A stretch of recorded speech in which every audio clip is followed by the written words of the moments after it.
네, 저희가 계속 전해드린 대로 헌정사 세 번째로 현직 대통령 탄핵안이 가결되면서 이제 공은 헌법재판소로 넘어갔습니다.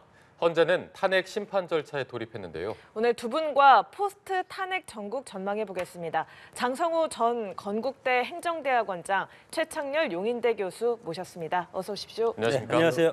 네.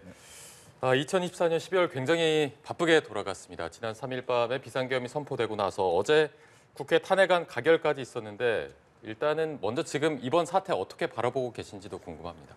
원래 뭐 연말이 되면 다사다난했던 한 해 그런 인사를 하지 않습니까? 정말 이번 12월은 12.3 비상계엄부터 해서 뭐 한 열흘밖에 안 됐지만 몇 년이 흐른 것 같은 그런 느낌을 저도 받고 있고 네. 이 우리가 자유민주주의 체제라는 것은 법과 제도, 헌법적인 틀 안에서 움직이는 거기 때문에 그렇지 않으면 지금 뭐 60년대, 70년대, 80년대 거리의 정치, 광장의 정치 이것이 외국에서 학자들이 본 한국의 정치의 현실이라고 봤을 때 이것을 국회라든가 헌법적인 테두리 안으로 끌어들이는 것이 민주주의 국가라고 생각이 듭니다. 그래서 이번 계엄 사태가 발동이 된 것도 마찬가지로 지금 극단적으로 지금 갈려 있지 않습니까? 네. 대통령대로 이것은 통치 행위다. 그리고 야당을 비롯한 뭐 국민들은 이것에 대해서 반헌법적이고 내란이다. 이렇게 하고 있기 때문에 어차피 이것이 헌법적인 테두리 내에서 결정이 돼야 되는 겁니다. 그런 상황에서 뭐 탄핵이 204표로 가결이 돼서 뭐 큰 표차로 가결이 된 건 아니라고 생각이 듭니다. 그렇기 때문에 헌재에서의 그런 심리가 상당히 또 촉각을 곤두세울 수밖에 없고 그렇기 때문에 헌법적인 테두리 내로 들어왔다는 것은 그나마 안도할 수 있는 그런 상황이라고 생각이 듭니다. 네, 말씀해주신 뭐 헌재 판단 부분 저희가 잠시 후에 조금 더 네. 자세히 짚어보도록 하고요. 최 교수께서는 먼저 일단 이번 사태 어떻게 좀 보셨습니까? 워낙 이게 열 하루밖에 안 됐지만 12월 3일 날 비상계엄이 있었고 어제 이제 대통령 탄핵이 가결됐으니까 11일간의 일이었습니다만 정말 우리나라에 비상계엄이라는 게 있으리라고 상상도 못했어요. 79년도 11.6대 비상계엄이 있었고 80년도 5월 17일 24실기에서 그 비상계엄이 전국으로 확대됐습니다. 그 44년 전, 45년 전 일이에요 지금. 과연 어느 국민 얼마나 진짜 우리나라에 이런 비상계엄, 사실상의 친위 쿠데타가 있을 수 있다고 생각했을까요? 일어났어요. 이런 일이 일어나고 다행히 그날 이제 12월 4일 날이죠. 12월 4일 날 1시 1분인데 정확하게 비상계엄 해제가 이제 비상계엄 해제를 요구하면서 국회가 해제가 됐습니다. 네. 그 참 다행인 거고 그리고 나서 상당히 이제 그 우여곡절이 있었죠. 그거 열흘 사이의 일입니다만 12월 7일 날 대통령의 담화는 임기를 포함하여 전국의 안정 방안을 당에 일임하겠다. 우리 당에 일임하겠다라고 그랬어요. 구체적으로는. 그리고 난 다음에 12월 12일 날 담화가 12월 7일에 윤석열 대통령의 담화하고는 전혀 상반되는 담화였어요. 일임하는 태도도 아니었고 그리고 야당을 이제 범죄자 집단, 그건 뭐 긴급 비상계엄 하기 전에 그 긴급 담화에서 나왔던 얘기긴 합니다만 그러면서 이제 탄핵에 대한 이 국회의 가결 여론을 이끈 것 같아요. 물론 뭐 12표 차가 이탈이 나왔는데 8표만 이탈되면 된다고 했습니다만 12표가 나왔어요. 예. 그리고 이 기권까지 합치면 23표가 사실상 탄핵에 찬성한 걸 봐야 될 것 같아요. 기권 3표, 무효 8표 나왔으니까 그런 상황인데 앞으로 이제 여러 가지 과정이 남아 있습니다. 과연 이 부분을 탄핵 심판이 열리는 건데 탄핵 심판이 시작된 거죠. 시작된 건데 야당도 이제는 막연하게 탄핵이나 이런 것들 남발해 왔던 것도 사실인데 이제는 그런 부분에서 좀 탈피해야 될 것 같아요. 일단 위기 국면은 넘겼습니다만 여전히 네. 대통령 권한대행 체제라는 게 완전한 그런 완성체가 아니거든요. 그래서 앞으로 이제 지켜보면서 좀 차분하게 사태를 대응해야 될 것 같습니다. 네, 이탈표 규모에 대해서 좀 이야기를 해보면요. 어제 탄핵안 2차 표결, 여당에서 최소 12명의 이탈표가 나왔고요. 기권 무효투표 11명까지 더하면 아마도 최대 이탈 규모 23명 정도 될 거라고 파악이 되고 있습니다. 1차 표결에 비해서 여당 이탈표가 늘어난 것에는 어떤 게 결정적인 이유가 됐겠습니까? 뭐 여러 가지 국민적 그 압박도 있을 수 있고 그리고 이것이 지금 뭐 양당의 어떤 정치적인 이벤트라든가 정치적인 그런 소재로 지금 활용되고 있는 면도 상당히 크지 않습니까?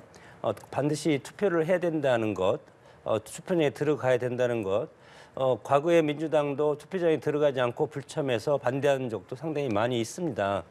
그럼에도 불구하고 이것은 뭐 대통령 탄핵이라는 아주 중대한 그런 사건이라고 생각해서 상당히 정치적인 압박을 했기 때문에 당론 자체가 들어가서 반대한다.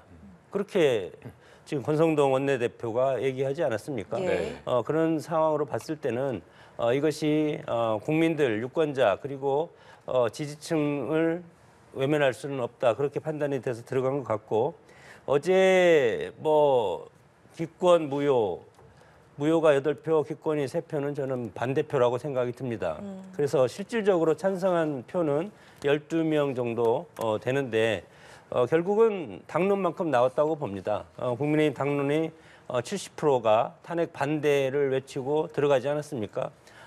그럼에도 불구하고 친한동훈계를 중심으로 해서 12표 정도가 이탈을 했다고 보고 봤을 때 200표가 넘으면 이것이 이제 가결이 되고 4표가 상회되지 않았습니까? 그렇기 때문에 상당히 가까스로 탄핵이 통과됐다고 생각이 들고 이런 부분은 이제 이것이 이제 헌재로 가서 헌재 심리가 진행이 될 텐데 여기에서 상당히 지금 지지층이 헌재로 집결해서 상당히 장외에서 치열하게 헌재를 향한 그 요구를 할 가능성이 상당히 크기 때문에 만약에 박근혜 전 대통령 탄핵처럼 뭐 230명 이 정도를 하면 이것이 정치적 논란이 없겠는데 불과 4표가 지금 가결이 됐지 않았습니까? 상회에서. 그렇기 때문에 이것은 정치적인 격돌의 가능성이 상당히 더 높아졌다 그렇게 봅니다.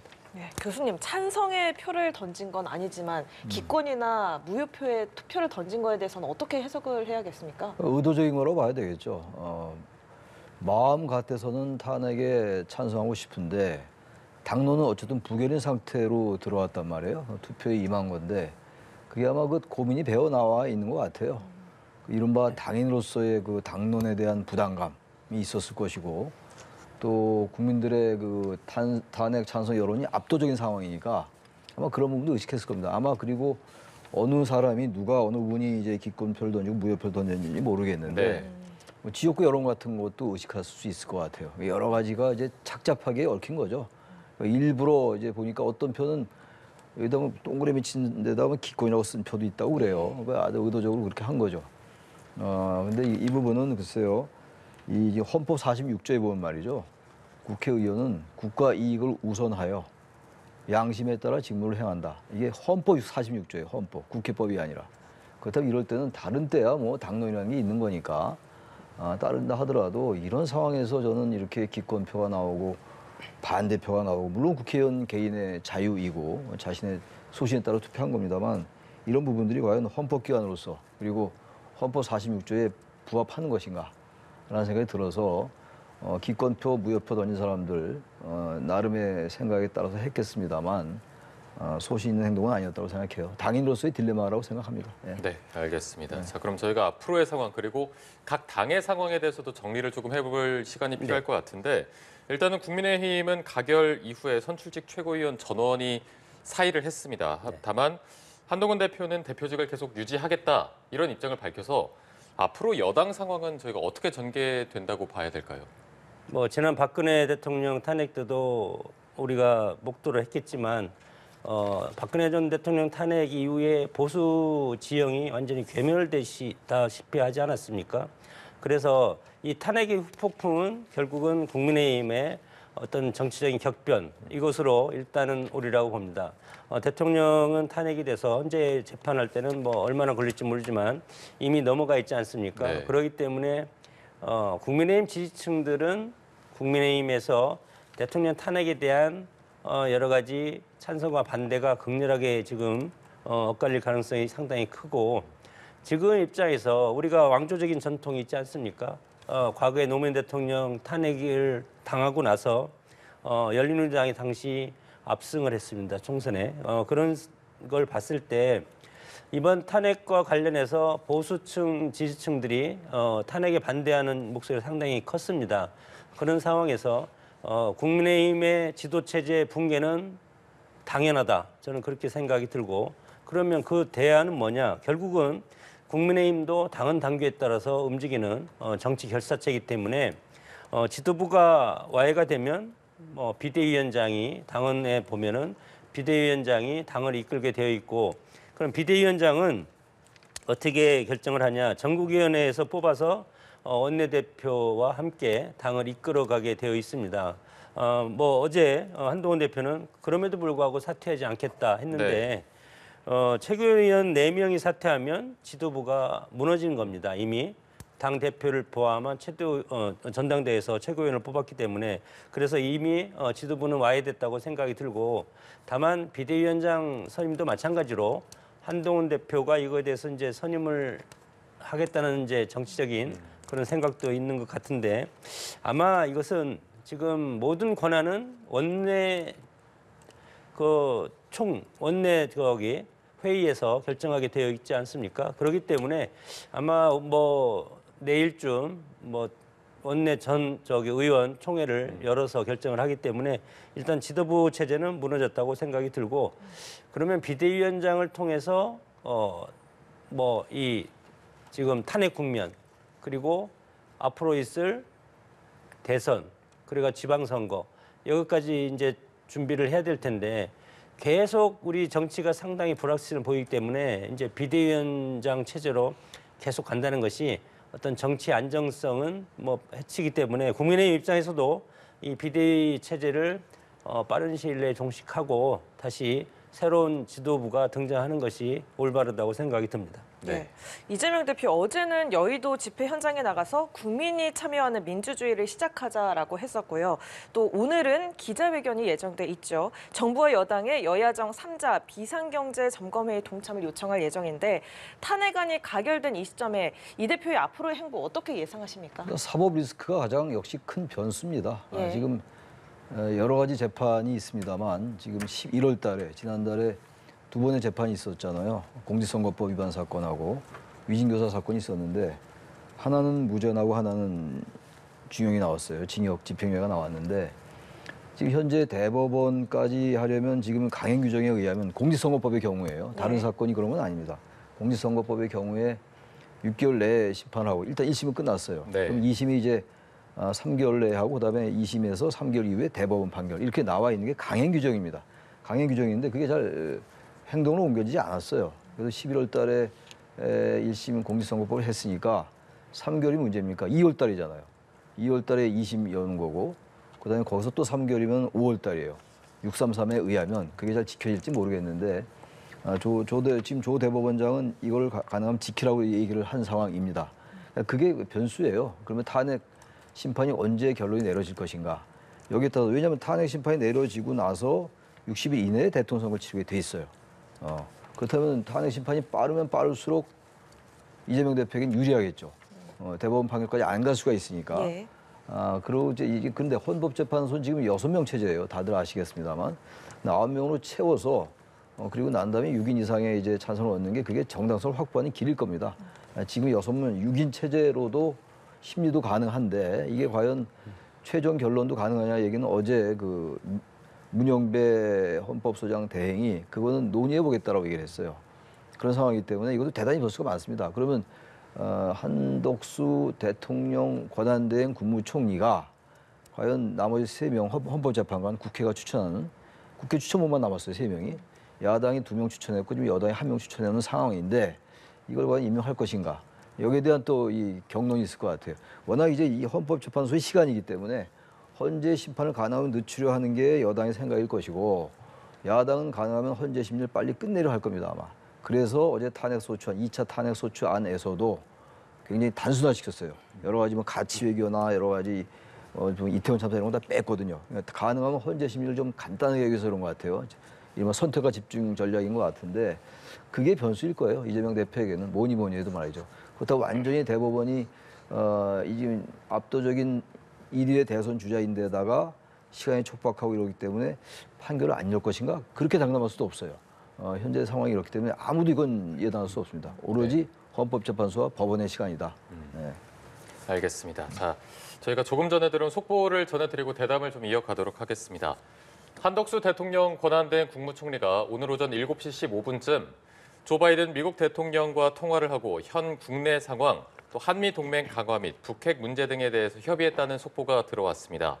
한 권한대행은 앞으로의 모든 과정이 철저하게 헌법과 법률에 따라 이루어질 것이라고 설명을 했습니다. 네, 바이든 대통령은 한국의 민주주의를 신뢰한다면서 한국의 민주주의의 회복력을 평가했습니다. 또 철통 같은 한미동맹은 여전히 변함이 없으며 한미동맹과 한미일 협력 발전 강화를 위해서 한국 측과 함께 노력해 나갈 거라고 밝혔습니다. 관련한 내용은 정리된 기사로 추후에 전해드리도록 하겠습니다. 네, 들어온 속보 관련해서 한번 좀 짚고 넘어갈 필요가 있을 것 같습니다. 이제 탄핵소추안 가결 직후에 미국 같은 경우에는 한덕수 권한대행과 함께 일할 준비가 돼 있다라는 입장을 밝히기도 했지만 앞으로의 국제적인 사안에 대해서 좀 선제적인 대응이 어렵지 않겠나라는 전망도 있어서 앞으로의 좀 한덕수 권한대행의 대응 그리고 지금 나온 이 속보에 대해서는 좀 어떻게 보시는지 궁금합니다. 뭐 당연합니다. 저런 것들이 정치는 결국은 국민을 위해서 하는 것 아니겠습니까? 국민들이 지금 안보적으로 상당히 불안해 있고 내정이 상당히 격화되고 안정성이 떨어져 있지 않습니까? 그렇기 때문에 정부 입장에서는 대외적으로 그리고 한미 동맹이 상당히 중요하고 그래서 한미 동맹에 이상이 없다는 것을 미국과 우리가 다짐하는 것보다도 저런 모습을 보여줌으로써 국민들이 여러 가지 안보적인 안정감을 가질 수 있도록 하는 그런 것이 필수적이라고 생각이 들고 다만 지금 한덕수 국무총리가 대통령 권한대행을 하고 있지 않습니까? 네. 어제부로 헌법 제71조에 대통령 권한대행이 권한이 나와 있는데 대통령의 모든 권한을 똑같이 하는 겁니다. 그렇기 때문에 군 통수권자부터 조약 비준까지 물론 그거에 대해서 윤석열 대통령처럼 그렇게 광폭적으로 하지는 않겠지만 그럼에도 불구하고 뭐 인사권이라든가 뭐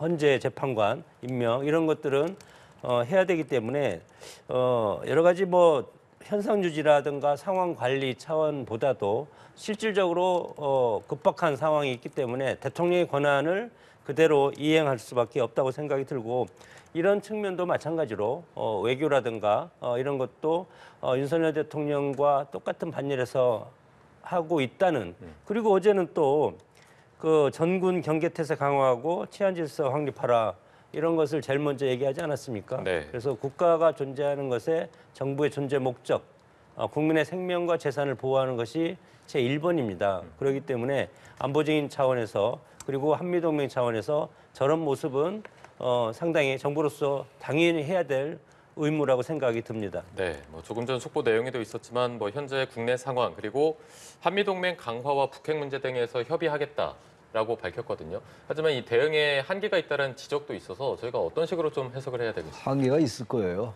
대통령 권한대행은 선출 권력이 아니잖아요. 대한민국의 대통령제가 채택하고 있는 대통령의 권한은 국민의 선택에서 나오는 겁니다.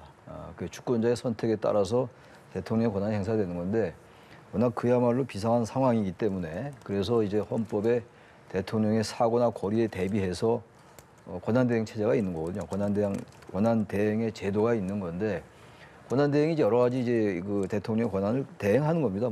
문자 그대로 대행하는 건데 인사권 같은 거 다시 말하면 적극적인 권한 행사를 어디까지 할 수 있을 것인가에 그 학설이 매우 갈려요.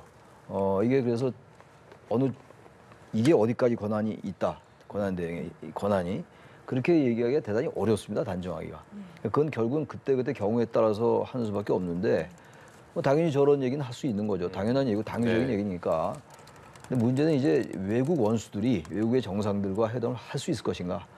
선출된 권력이 아닌 사람과 만약 우리나라 대통령이라 하더라도 타국의 정상과 정상회담을 하는데 권한대행하고 정상회담이 잘 이루어질 수 있을까요? 그런 한계가 분명히 존재하는 거예요. 아무리 대통령의 권한을 대행하는 거라 하더라도. 그야말로 대통령이 아니라 대통령 권한대행이란 말이죠. 그러니까 일단 임시로 대통령의 권한을 대신하는 건데 그래서 딴 수가 없고 이거는 어떤 그야말로 케이스 바이 케이스로 하는 건데 야당과 적극 협조하는 수밖에 없습니다. 인사권을 만약에 행사 꼭 해야 된다는 말이죠. 그 부분도 대통령 권한 대행이라고 해서 야당을 기존의 정치 행태처럼 그렇게 배제한다든지 이런 식의 만약에 태도를 보인다면 전국은 굉장히 남마같이 더 얽힐 거예요. 그 대통령 권한 대행을 하더라도 한덕수 권한 대행이 야당과 충분히 협의해야 된다. 지금 야당이 사실 입법 권력을 완전히 장악하고 있는 상황이기 때문에 그 부분을 잘 주시한다면 그렇다면 크게 무리가 없게 갈 수가 있는 거죠. 그리고 빨리 이제 그 사이에 헌재에서 이 비정상적인 상황을 정상으로 복원시켜야죠. 그 시간이 얼마 걸릴지가 그게 바로 그래서 이제 헌법재판소의 시간이라고 하는 건데 네. 그동안 어쨌든 야당과 여당도 그 여당도 과도하게 대통령 탄핵을 한 거에 대해서 보수가 괴멸한다든지 말이죠. 이런 배신자 프레임 이런 것들은 정말로 위험하다. 지금 그런 얘기할 때 아니에요. 국회가 국민의 대의기구인 국회가 탄핵을 가결한 거예요.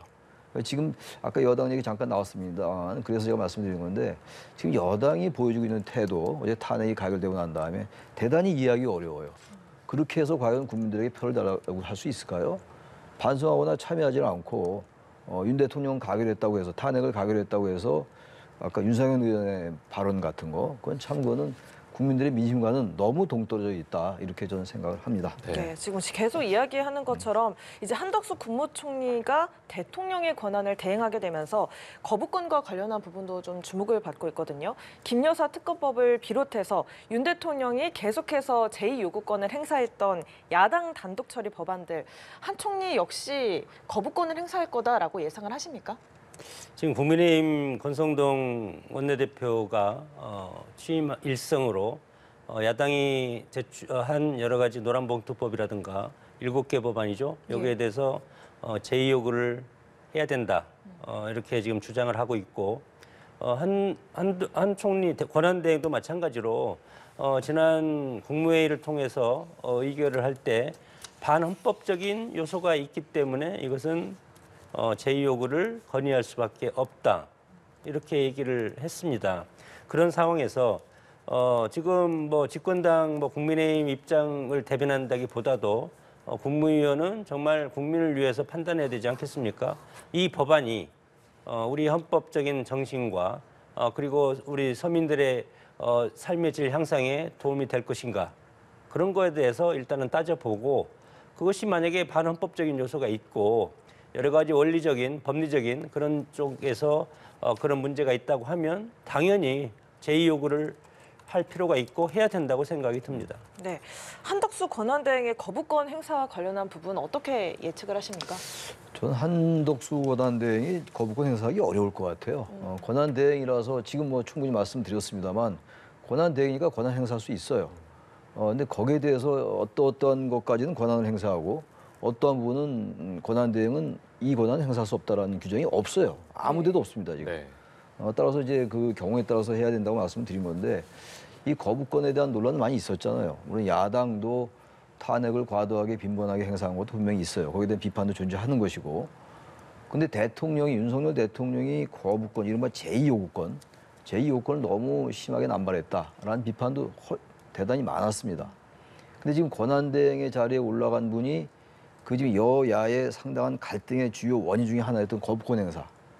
이 부분을 과연 행사할 수 있을 것인가? 그러면 바로 야당이 아마 탄핵을 또 할 거예요. 예. 탄핵을 하게 된다면은 권한대행이 또 다른 사람이 또 하게 된단 말이죠. 지금 현재 어쨌든 한덕수 국무총리 권한대행은 지금 이제 내란죄 피의자로 이제 고발되어 있는 상태이기도 해요. 그런 부분들이 상당히 한덕수 총리를 위축시킬 수도 있을 것 같아요. 따라서 저는 거부권 행사는 좀 자제하는 게 좋을 것 같아요. 이 거부권 행사를 또 하게 된단 말이죠. 어쨌든 야당이 입법부를 장악하고 있는 이런 상황 속에서 또 대통령 권한대행이라고 해서 또 거부권 행사한다. 그렇게 된다면은 이 탄핵의 정신학이 있는 거거든요. 대통령의 여러 가지 물론 내란죄 혐의 그리고 헌법 77조에 규정되어 있는 비상계엄의 요건을 충족시키지 않은 반헌법적인 이러한 사실상의 친위 구테타에 대해서 탄핵을 가결한 건데 국회가 그렇다 하더라도 대통령의 이러한 여러 가지 거부권 이런 것들도 내재적으로 포함되어 있다고 보는 거거든요. 그렇다면은 과연 권한대행이 대통령 권한을 이어받아서 거부권을 행사할 수 있을 것인가? 저는 상당히 제한적이라고 생각합니다. 네. 그 이제 법이라는 것은 국민 전체를 향해서 보수와 진보를 떠나서 국민 전체가 같은 가치를 공유해야 되는 거 아니겠습니까? 그러나 지금 민주당 입장에서 국민의힘이 반대함에도 불구하고 국민의 절반이라고 생각합니다. 국민의힘 지지가. 그럼에도 불구하고 국회에서 과반 이상을 차지하고 있다는 이유로 국민의힘이 반대하는 그런 법안, 국민의힘이 반대하는 것은 국민 절반이 반대한다고 생각이 되고 혜택을 못 받는다고 보는 겁니다. 그렇기 때문에 이런 입법적인 것 같은 것은 여야 합의가 반드시 필요한 겁니다. 그런데 이번 예산 보지 않았습니까? 예산 국민을 위해서 쓸 예산을 민주당이 뭐 이재명 대표의 사법 리스크와 관련된 기관의 여러 가지 특활비를 다 삭제하고 그렇게 하면 결국은 이제 이미 대통령이 탄핵된 입장에서 이 화살이 민주당한테 갈 가능성이 상당히 크기 때문에 여야 합의 정신이 상당히 중요하다. 합의가 되지 않은 것은 제의 요구해야 된다고 봅니다. 네, 알겠습니다. 두 분 말씀 오늘은 여기까지 들어보도록 하겠습니다. 지금까지 장성호 전 건국대 행정대학원장, 최창렬 용인대 특임교수 두 분과 함께했습니다. 고맙습니다. 고맙습니다. 네,